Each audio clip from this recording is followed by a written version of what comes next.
this video, we're going to be talking about the 2002 British film Bend It Like Beckham, which stars Keira Knightley, Parminder Nagra, Jonathan Rhys Meyers, and was directed by Gurinder Chadha.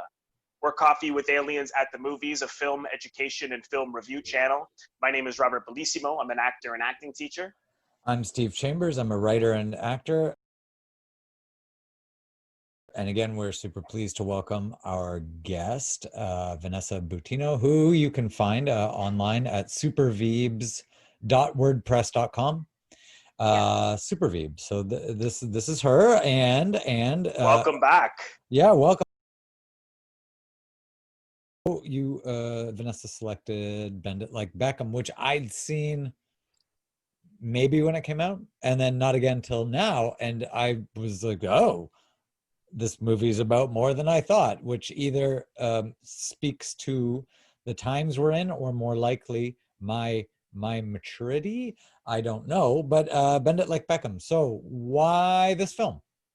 Okay, so when it came out in 2002, I saw it with my dad, and my dad loved it. He could not stop laughing, and it was the same for me. And I think that was at that time when like My Big Fat Greek Wedding came out. Yep. Yeah. And it like that style of film seemed to be the thing, the new thing, where it explored different cultural backgrounds and families and whatnot. So this movie was a huge deal back then, and I remember so many people loved it. And it's been a few years since I last saw it, like Steve. So when I watched it again recently for this review, it brought me straight back to 2002. And it's one of those movies that makes you so happy. Like, it just makes you smile. Yeah, no, Absolutely. I agree. I had never seen it before last night, and I loved it too. I couldn't believe how much I loved it. I always had thought it was like a female-driven Mighty Ducks. I love Mighty Ducks too, but I just thought it was all going to be about a female team. I don't disagree with you. Soccer tournament. That was my memory. It's not. Yeah, no, it's not. It's not at all. I mean, soccer, I think, is just used. It could have been anything, right? It could, yeah. The story isn't really about soccer. It is just by virtue of, I mean, this is the device they used, and they used it really well. Yeah, it's a backdrop. I really remember is because it kind of got overshadowed for me. I mean, that made Keira Knightley a star. Yeah. And sort of that. And even Jonathan Rhys Meyers briefly was pretty big in the States. He was huge. Oh, yeah. Elvis Absolutely. and Match Point. I was just going to say that. Yeah. He played Match Point. That's right. But anyway, so it's a much deeper film than I recall, and it's really, really well executed. And like you say, Vanessa, like come the end, yes, and it's amazing. And I think when I saw this, I had no idea who Beckham was. David Beckham. Well, I read last night. Apparently, I've known. I mean, I'm a major soccer fan. I've been a big, soccer is like part of my blood, since I was like 10. So I knew Beckham. I was surprised to read that in America they were concerned about releasing this as Bend It Like Beckham, because everyone was like, no one knows Beckham. Of course, since he then bend it means.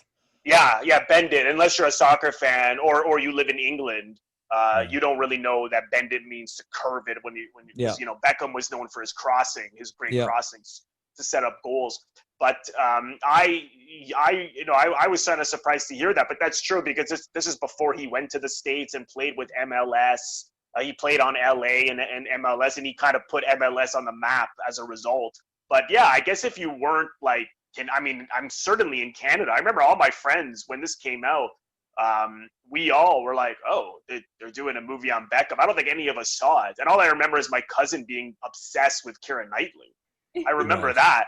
But I never saw it either. I remember, because that was probably at a time when I knew every soccer player, at least in Italy. I could tell you every team it made. And I remember, even in sports, they were talking about it. But it didn't intrigue. I was like 15 when this came out, so it didn't intrigue me enough to see it. But now that I have seen it, I was like, wow. I mean, it explores so many things. You've got racism, you've got homophobia, You've got things like just specifically about all the cultural differences within London, which you really hadn't seen too much, especially in a British film, as opposed to the white point of views. I mean, it was really a point of view of how people from India were living and experiencing life in England, and how they were sticking together mainly because they were not being accepted. And I'm sure there has cultural, they want their cultural beliefs and religious beliefs to live on, like most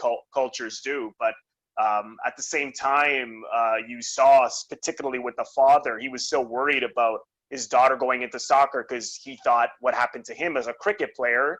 He got, they made fun of his turban, they kicked him off the team.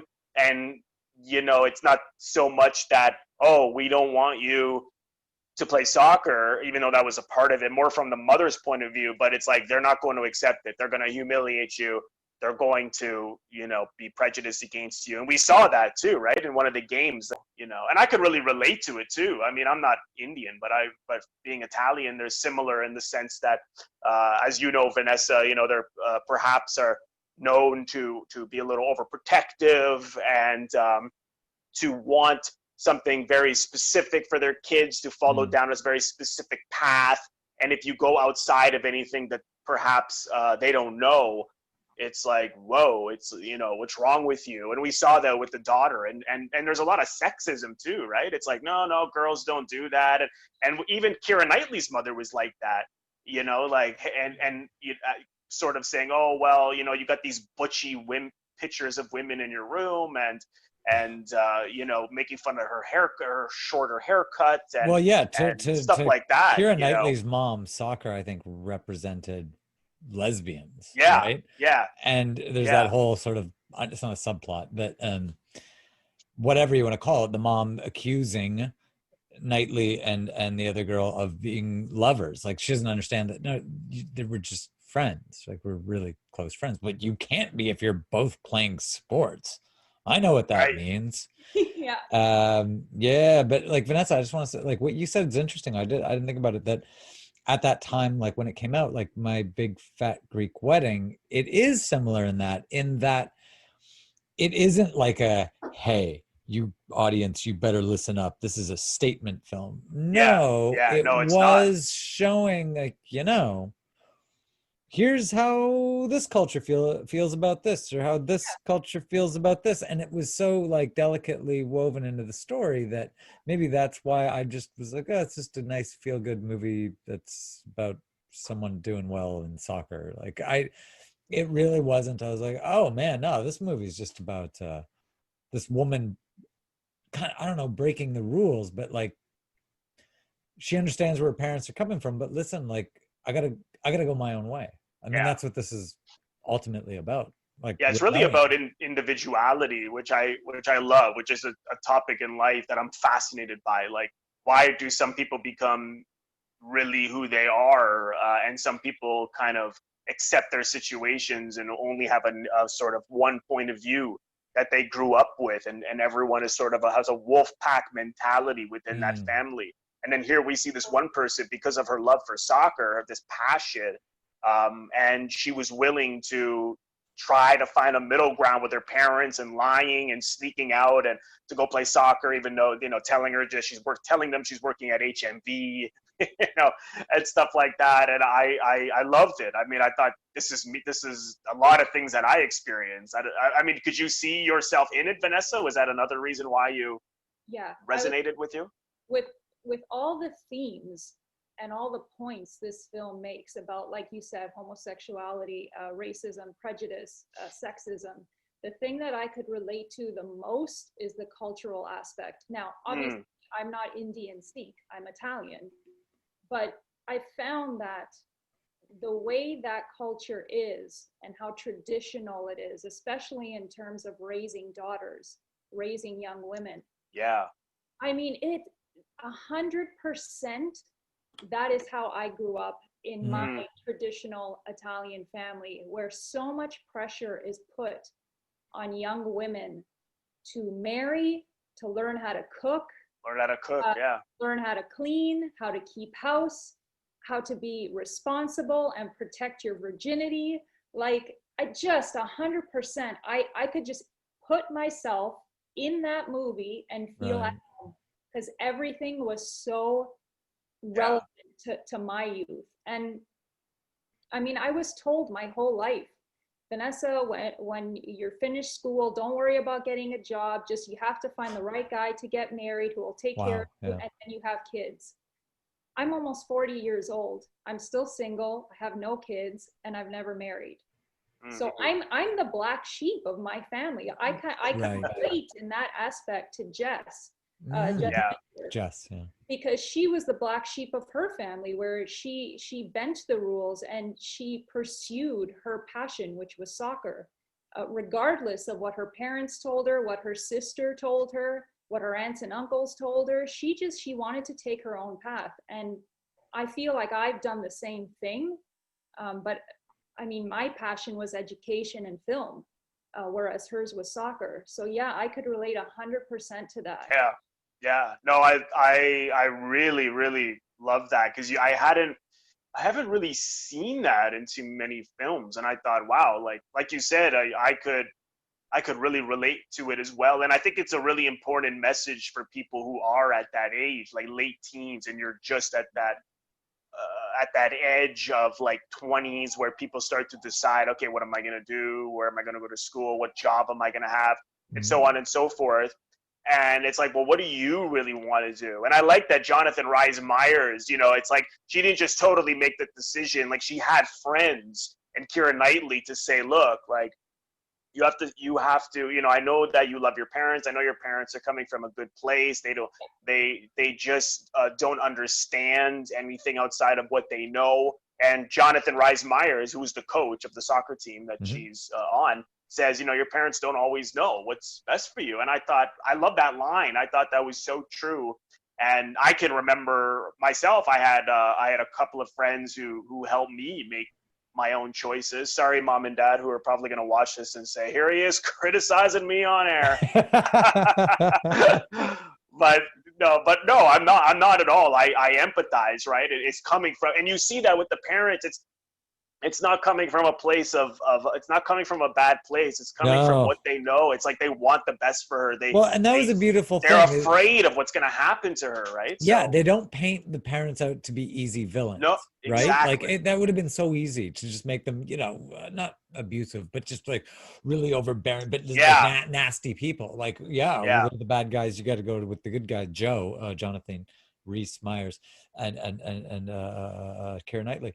But no, like, they are reasonable. Like, you get it. You totally get it. You totally get it. And I think the theme overall too, you guys actually just got me to thinking that 100% this is showing us, like My Big Fat Greek Wedding, or other films, like, like cultural differences. And I think right off the bat, we're looking at, London, England, where it's still sort of an old boys club, but like, it is very multicultural, and showing us that while it is, there's still quote unquote rules, and like, it isn't that easy to suddenly fit in. Like, we can all say, oh, we're multicultural, but then what happens with a Sikh girl trying to play soccer? Like, it's not the easiest thing in the world.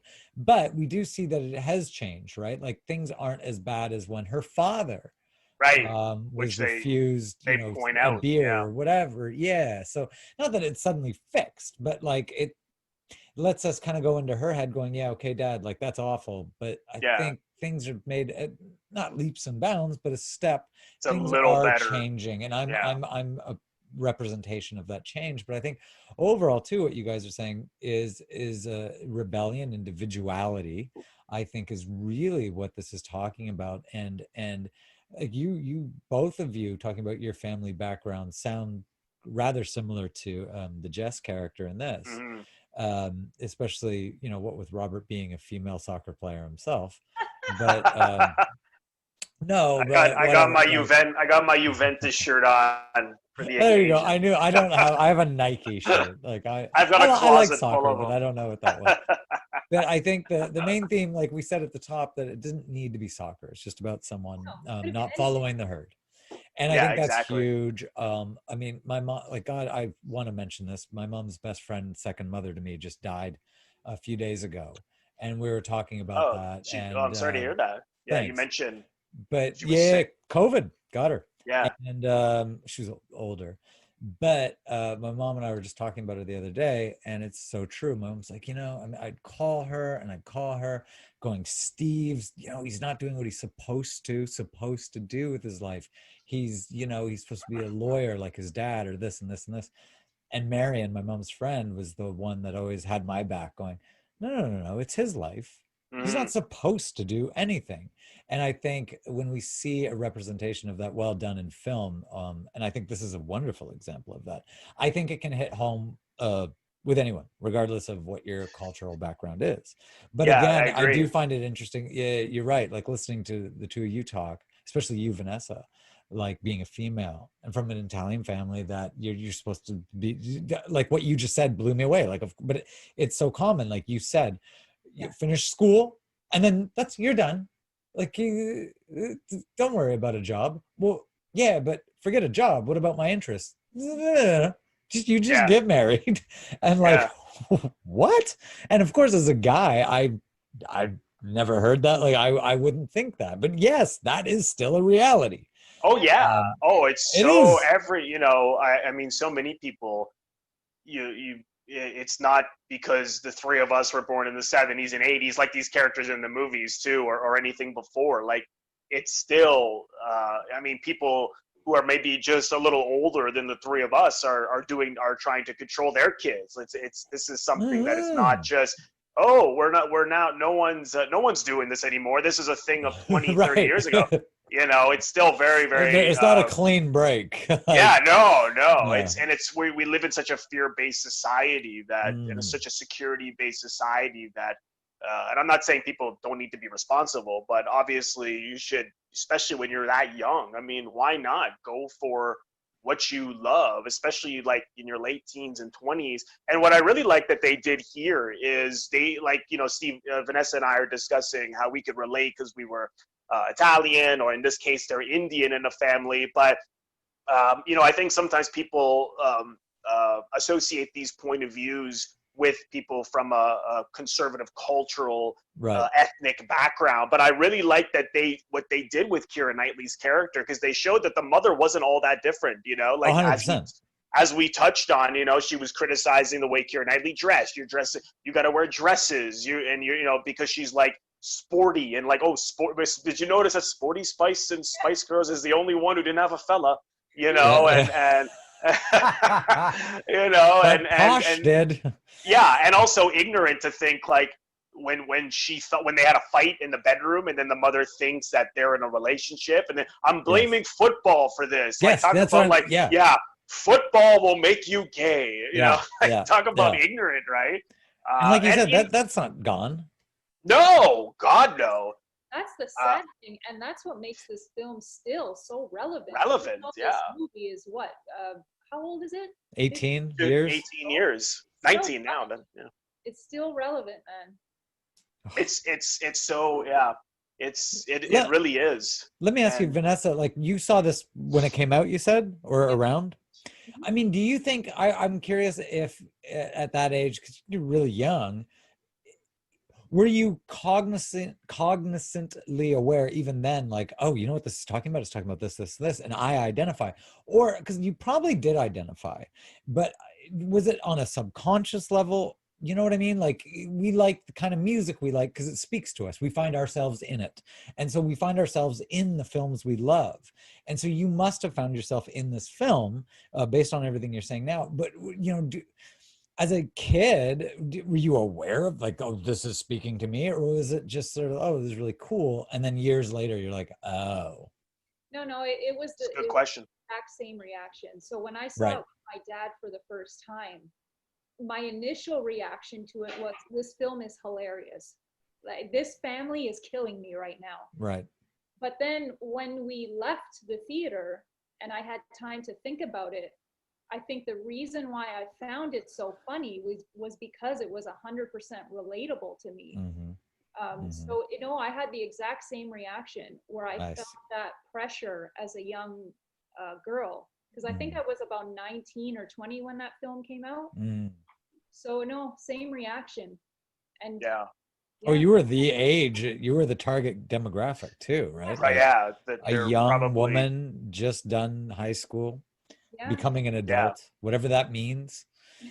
don't know that what they were really speaking to, for sure. Yeah, You know that's what else I interesting. thought? Yeah. You know what else I thought was really interesting is that it's actually the fathers of both of the young women who are the ones to kind of start to see things Yes. from their perspective, when you would think it would be the mother, but actually the mothers are both very stick to their guns and their point of views about what their daughter should Well, I do. wonder But if that isn't from a place like in those characters, subconsciously, not intentionally, but subconsciously, if they feel like, damn it, I didn't live up to my potential, or I didn't do what I wanted to do because I followed these sets of rules. And it's almost like you're at a fork in the road when you're looking at your own daughter. Like, either I want the opposite for them. Damn it, don't do what I did.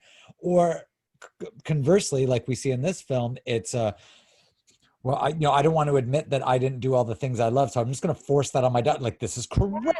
You fit in I there. think so. I think so. Right. that's exactly what it is, and it's such Yeah. a vicious cycle where Right. because I know with my mom, for speaking for myself personally, my mom never got to do the things she wanted to do because she was raised like me in a traditional Italian household. Mhm. So if she wasn't allowed to do the things she wanted to do, why should she allow her daughters to do that? Exactly. Yeah. Exactly what it is. I Yeah. think so. Yeah.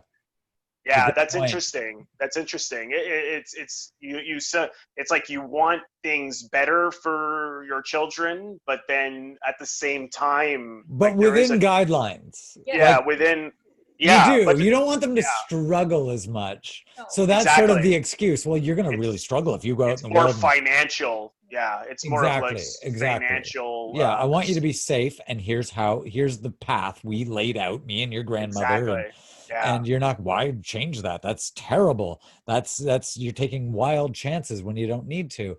But they're ignoring, I don't know, ignoring, but pushing away. Yeah, but I'm also gonna, by doing that, ignore my gut, my dreams, my ambitions. yeah, Well, and like Vanessa just said, well, I did, damn it. So yeah, why, yeah, well, you're gonna yeah. do it to your kids one day. Yeah.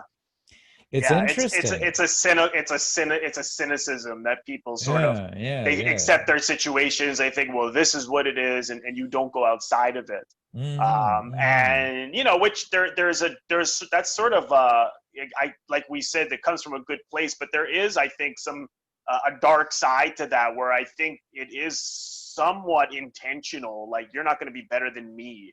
I don't know. Maybe that's just my own cynicism, I've or seen that. Yeah. yeah, or I'm gonna now question my own self-worth if you go and do something different. Oh yeah. So I wonder, not that we necessarily see that in the film, but it provides those kind of questions, because the father of Jess says that, right? Well, I had to accept my situations. I thought that was what, and if obviously our daughter doesn't want to do that, so we should let her do what she wants to do. And I thought, interesting. And even Keira Knightley's father, when she, he was like, well, so what if she's playing soccer? At least she's not wasting her time on boys and stuff like that. Like, he was super supportive, practicing with her.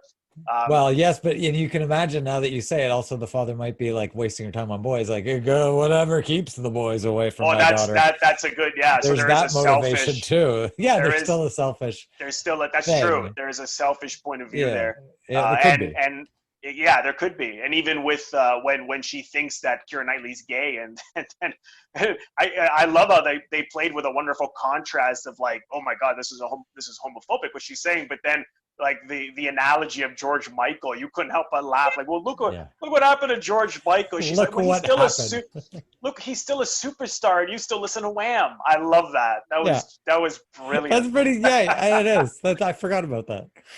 Yeah, that's great. Yeah. That's great. So well done. There's one thing that I wanted to point out, just so that this review is not all doom and gloom. I remember when I was growing up, I had the DVD of this movie, and there was like a making of documentary on it. And you know, at the end of Bend It Like Beckham, where they have the sister's wedding. Yeah. Yeah. So the director, because she was on a very limited budget, she couldn't afford to hire extras for the wedding. So she got all her family members to come. And I think that's why the final scenes at the wedding, where everything seems just so happy and joyous, is because these people were actually all family. Yeah. That's cool. Really cool. Yeah. That's cool. I read that last night, and yeah, they literally were just having so much fun. Like you would at a wedding. And I remember because I had a bit part in Greek Wedding too, and they did the same thing. Yeah, they did the same thing. We just all partied like on at the wedding. No, was it a wedding? I don't even remember now. At the end of part 2, no, it was I don't even remember. It was a party, anyways. That's the thing. You get cast in some movies, and then your part's so small that you don't even know the story. You're like, just go party. All right. Yeah, well, exactly. All right. But yeah, they did the same thing. Everyone was just having a good time. And that will definitely translate, right? Like you're gonna feel like you're right. Like that felt like a genuine party, not extras. Moving their heads. Like with no music, and you have to kind of like mouthing. Just kind of waltz. The only thing, I don't know how you guys feel about this. The only thing I wonder if, obviously they wanted to really go for a happy ending, but I don't know if it was a bit too much in terms of we saw this woman get to play the game and leave the wedding, and she gets the scholarship, and so we still know she has a problem ahead. She still has to. It's one thing to play that game. But to then go to America and play professionally, like she still has to get her parents to do that. And I wonder I don't know if maybe like those things happen so fast. And then even at the end with the airport and she kisses Jonathan Rhys Meyers, I like that they said, well, maybe this is going to be a bit too much for my parents. But then yet they still kiss when the parents are like right there. I just thought, was it packed in? Maybe it should have been more like leaving the audience with like, okay, well now this woman has to face her parents and make a decision. So maybe leaving it a little more ambiguous, or I don't know. I just thought it was a little too neat and tidy for my taste. Not that I didn't like it. I just thought I know it was also crucial to see her stand up to her parents. So maybe that should have been about just going to the soccer game, playing the soccer game with the scout, and then having something where, now it's up to you. Like, what is the odds? What do you think she'll stand? Do you think she'll go to the States? I don't know. What do you think, Vanessa? Yeah, I think, yes.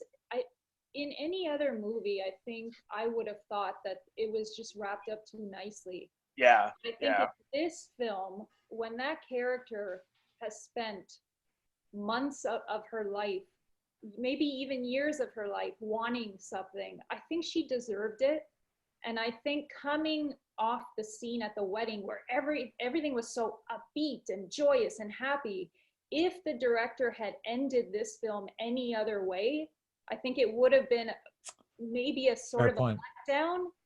That's interesting. Actually, that kind of blows me away, because when Robert was just talking, I kind of did go, yeah, okay. Yeah, because, my immediate mind, I went to, even though he's not the lead character, but in Ferris Bueller's Day Off, at the end when Cameron breaks the car and I'm going to stand up to my dad. And when my dad comes home today, we're going to have a little chat. And the music comes up, and that's great. We don't see it. This could have been a version of that. I did agree. That's a good example. But technically, what Vanessa just said then changed my mind, because that's a very good technical note. Like, almost not forgetting the meaning or anything, but just like trying to imagine just what the audience is seeing, like just seeing. And like you say, you're coming off this wedding, which is an up, and anything under that, even if it's realistic or reasonable or even better, anything under that, just the way a film is traditionally structured,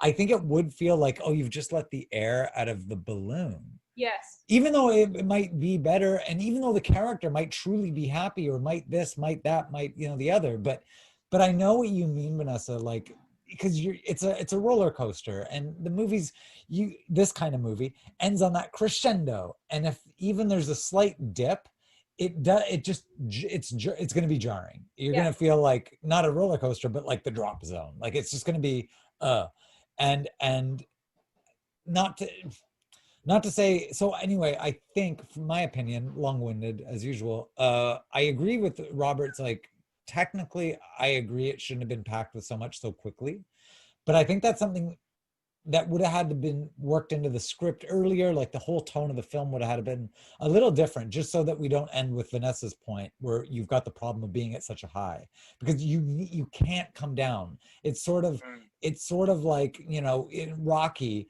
the original ending, and they shot it, was after Rocky 1 is after he hugs Adrian, I love you. The two of them then go walk to the dressing room together. But Stallone in editing went, yeah, even though it's wonderful and lovely that they're walking to the dressing room together after the fight, tonally, it just went. So he's like, end it, freeze on my face right there, because that's as good as it's going to get. And this, I think, has a version, even though we don't freeze frame on the game, but tonally, again, you kind of freeze. It can't get better than this. Yeah. So anything real would have felt misplaced, maybe. Yeah. I don't know. That's sort of. So you're both right. I think. I don't know. Yeah. Hard to. Yeah. No, I know it's hard to say. I still like it. I still like it. I think maybe at the least I would have maybe cut Jonathan Rhys Meyers going to the airport. I think so too. You know, like I just thought I liked the scene where she's like, look, my parents are already letting me go to America, which is huge. If I'm now with a white male going out, I don't know if they're going to be ready for that, because I thought she had enough of a triumph. I don't know. What do you think, Vanessa? No. What do you think that at the least? Maybe you think you liked it, eh? Because I'm trying to think in my head when I was that age. So that movie was marketed to. Well, that's true. 18 women. True. And women traditionally like a happy ending for a couple. Yes. And you know what? Like, this director, this movie was a huge gamble for her, because I mean, it's about Indian Sikhs. Mm-hmm. It's about sport. So I don't think she expected this movie to do very well once it was released. Yeah, it's a huge hit. Yeah, and I'm thinking the reason why she put Jonathan Rhys Meyers in the final scene to have Joe and Jess get together at the end was because she wanted to make sure that she pleased her audience of 17, 18-year-olds. Yeah, I can understand that. That's a very good point. I can understand that. Yeah. So I think she was writing it for the audience. She knew very well what her audience wanted, what they expected. Yeah. Very good point. And they would have wanted her to get everything she wanted. You know what? That's but fair. Not make it so easy. Like, it was hard.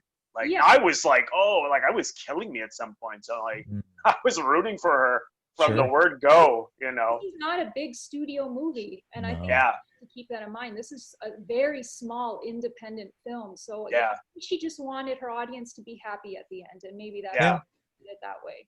Fair enough. Yeah. No, you're not wrong. Yeah, fair enough. Definitely. That's a good point. Apparently this was at TIFF in 2002 here in Toronto. And I think that's really what, you know, because TIFF is always sometimes a starting point for a film, and it can get a lot of notice as a result of being like a festival hit. So I watched an interview with the director, and she said, I mean, Toronto has a good place in her heart because it was at TIFF, and it was the start of this journey. So, but I thought I thought it was really, really good. I really enjoyed it. It is on Disney Plus, I know, and YouTube.